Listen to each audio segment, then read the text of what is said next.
This channel does not promote any violence, harmful, or illegal activities. All content provided by this channel is meant for an educational and information purpose only. মঞ্চে অশালীল মন্তব্যের জের এবং কড়া শাস্তির মুখে পড়তে চলেছেন বিধায়ক অশোকনগরের বিধায়ক নারায়ণ গোস্বামী। মঞ্চে অশ্লীল মন্তব্যের জের কড়া শাস্তির মুখে পড়তে চলেছেন অশোকনগরের বিধায়ক নারায়ণ গোস্বামী। ইতিমধ্যেই বারাসাত জেলা কমিটির কাছে রিপোর্ট তলব তৃণমূলের শৃঙ্খলা রক্ষা কমিটির। শোকজ করা হতে পারে তৃণমূল বিধায়ককে। আর 5 জনের ক্ষেত্রে ঠিক যেমনটা হয় সেরকম এক্ষেত্রেও শোকজ করা হতে পারে তৃণমূল কংগ্রেসের বিধায়ককে এবং সেই শোকজের পূর্ণাঙ্গ উত্তর পুঙ্খানুপুঙ্খভাবে দিতে হবে এবং সেটা মন পছন্দ না হলে আরও বড় শাস্তি। তবে কী শাস্তি হবে, কী শাস্তি হতে পারে সেটার জন্য অবশ্যই অপেক্ষা করে থাকতে হবে। আপনাদেরকে আরও জানিয়ে রাখে মঞ্চে অশ্লীল মন্তব্যের জেরে কড়া শাস্তির মুখে অশোকনগরের বিধায়ক নারায়ণ গোস্বামী। বারাসাত জেলা কমিটির কাছে পূর্ণাঙ্গ রিপোর্ট তলব করা হয়েছে। গোটা বিষয়টি নিয়ে রিপোর্ট তলব তৃণমূলের শৃঙ্খলা রক্ষা কমিটির। শোকজ করা হতে পারে তৃণমূলের অশোকনগরের এই বিধায়ককে। ঠিক কি কারণে নারায়ণ গোস্বামীর বিরুদ্ধে এই পদক্ষেপ নিতে চলেছে তৃণমূল কংগ্রেস? তোর মতো আমি নাচাতে পারি, তুই নাচাতে পারিস কিন্তু আমি নাচাতে পারি। কাকুলি দুধ মামুনি, আমি একটু একটা কথা বলছি মামুন, আমি নাচের গান করতে পারি কিন্তু আমি নাচাতে পারি না রে। তোর মতো আমি নাচাতে পারি, তুই নাচাতে পারিস কিন্তু আমি নাচাতে পারি। অশোকনগরের তৃণমূল বিধায়ক নারায়ণ গোস্বামী অশোকনগরের উৎসবের শেষ দিনে মঞ্চে দেখা যায় তাকে। তার গানও শোনেন শ্রোতারা। দেখো গো আসিয়া কমলায় নৃত্য করে থমকিয়া থমকিয়া। এতদূর অব্দি ঠিকই আছে, গন্ডগোল বাঁধলো তার করা মন্তব্যে। মঞ্চ থেকে কাউন্সিলরকে কটাক্ষ করতে গিয়ে উঠে এলো একাধিক অশালীন মন্তব্য। শুধু মন্তব্যই নয়, এদিন অশোভন অঙ্গভঙ্গিও করতে দেখা যায় তাকে। মামুনি, আমি একটু একটা কথা বলছি মামুন, আমি নাচের গান করতে পারি কিন্তু আমি নাচাতে পারি না রে। তোর মতো আমি নাচাতে পারি, তুই নাচাতে পারিস কিন্তু আমি নাচাতে পারি। কাকুলি দুধ চা দিয়েছিল তো, কাকুলি দুধ চা সোনা কাকা দিয়েছ? আরে তুই শোন না, তুই বস। সোনা কাকা দিয়েছ? সঞ্জয়ের সঙ্গে দেখা করেছো? সোনা কাকা মানে সোনা কাকার সব হাতে সোনার মোটা মোটা আংটি, এখানে ব্রেসলেট। কালকে সঞ্জয় রাহা কাউন্সিলর বলছিল ওই ব্রেসলেট দিয়ে যাবে এই প্যান্ডেলের পয়সার জন্য, সেই জন্য আমি নাম দিয়েছি সোনা কাকা। নিজের দলেরই কাউন্সিলরকে প্রকাশ্য সভায় কটাক্ষ বিধায়কের। এ বিষয়ে পরে তার প্রতিক্রিয়া নিতে চাইলে তেমন কিছুই বলতে চাননি তিনি।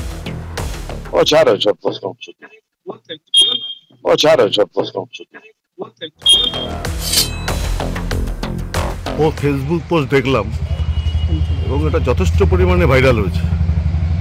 এক কথায় আমি একটাই উত্তর দেবো অশোকনগরবাসী হিসাবে, অশোকনগরের লজ্জা। এই অশোকনগরে ননিকর ছিলেন বিধায়ক, এই অশোকনগরে কেশবরঞ্জন ভট্টাচার্য ছিলেন, এই অশোকনগরে সাধন সেন ছিলেন, শর্মিষ্ঠা দত্ত ছিলেন, সত্যসেবিকর ছিলেন।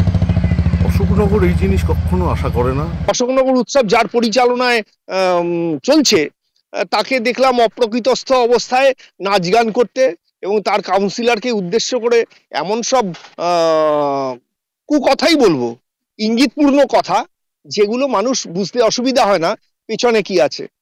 রুচিকর বলে আমি মনে করি না সে সমস্ত কথা প্রকাশ্যে বলা হলো। এটা তো ভাইরাল হয়েছে, সবাই দেখতে পাচ্ছে।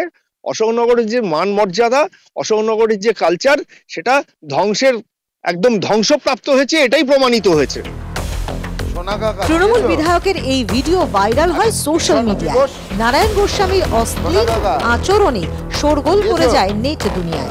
উত্তর 24 পরগনা থেকে সত্যজিৎ চক্রবর্তীর রিপোর্ট, আর+নিউজ।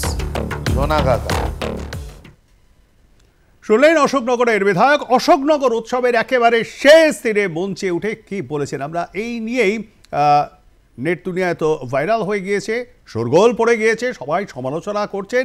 সবাই নেট দুনিয়ায়, সোশ্যাল মিডিয়ায়, কিন্তু আলটিমেটলি সমাজে কি হচ্ছে, পাড়া প্রতিবেশী, ওই জায়গা পার্টিকুলার অশোকনগর, সেখানে কি হচ্ছে জেনে নেব। সরাসরি চলে যাবো, সেখানে রয়েছেন আমাদের প্রতিনিধি সত্যজিৎ। সত্যজিৎ, নেট দুনিয়ায় ইতিমধ্যে ভাইরাল, সেখানে সমালোচনার ঝড় বয়ে যাচ্ছে।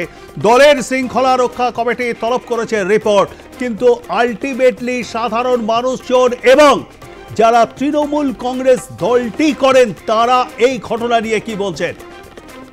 দেখো, নিঃসন্দেহে স্থানীয় যে সমস্ত অশোকনগরের ভোটাররা আছেন সেই সমস্ত ভোটাররা কিন্তু নিন্দা করছেন, এবং একজন বিধায়ক হিসেবে তিনি যেভাবে মন্তব্য করেছেন, একটা মহিলাকে উদ্দেশ্য করে দুধ চা, একটা মহিলাকে কিছু মহিলাকে উদ্দেশ্য করে নাচাতে পারার যে বিষয়টি তিনি বলেছেন, লাথি মারার বিষয়টি, পিছনে লাথি মারার বিষয়টি বলেছেন, দলের কাউন্সিলরের নাম করে তিনি যে ধরনের মন্তব্য করেছেন, সব মিলিয়ে কিন্তু একটা নিন্দা ঝড় শুধু অশোকনগর নয়, বারাসাত সাংগঠনিক জেলায় সর্বত্র। কারণ এই যে অশোকনগরের বিধায়ক নারায়ণ গোস্বামী, তিনি অশোকনগর উৎসবের মঞ্চ থেকে যে মন্তব্যগুলো করেছেন তা সমাজ মাধ্যমে ইতিমধ্যে ভাইরাল, এবং ঘটনার এই মন্তব্য করার 3 দিন পর সংবাদ মাধ্যমে কিন্তু বিষয়টি প্রকাশ্যে আসে। তারপর তৃণমূলের শৃঙ্খলা ভঙ্গ কমিটি তারা জেলা নেতৃত্বের কাছে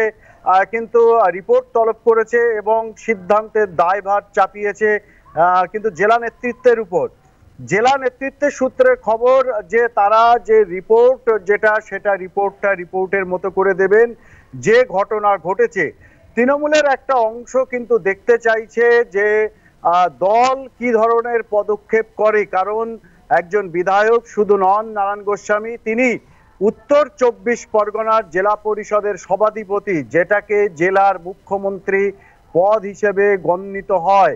এই রকম দুটি গুরুত্বপূর্ণ পদে বসে তার এই মন্তব্য সমীচীন নয়, এমনটা অশোকনগর থেকে শুরু করে তৃণমূলের যারা শিক্ষিত সচেতন প্রত্যেকেই আছেন তারা কিন্তু বলছেন। শুধু তাই নয়, যারা নারায়ণ ঘনিষ্ঠ তারাও কিন্তু বিষয়টি মানতে পারছেন না। তারাও বলছেন যে নারায়ণ গোস্বামীর মতো পদে থেকে এই ধরনের মন্তব্য প্রকাশ্যে করা কেন কোনো ব্যক্তির পক্ষে, সুস্থ মস্তিষ্কের পক্ষে কিন্তু করাটা সম্ভব নয়। এর মতো অবস্থায় যেটা তৃণমূল সূত্রের খবর, নারায়ণ গোস্বামীর বিরুদ্ধে কড়া পদক্ষেপ করতে চলেছে তৃণমূল নেতৃত্ব, এবং আইন শৃঙ্খলা কমিটির কাছে তারা কিন্তু এমন রিপোর্টই দেবেন, এমনটা তৃণমূল সূত্রের খবর। প্রবীর, ধন্যবাদ আমাদের সঙ্গে থাকবার জন্য। কথা বলছিলাম আমাদের প্রতিনিধি সত্যজিৎ চক্রবর্তীর সঙ্গে। এবং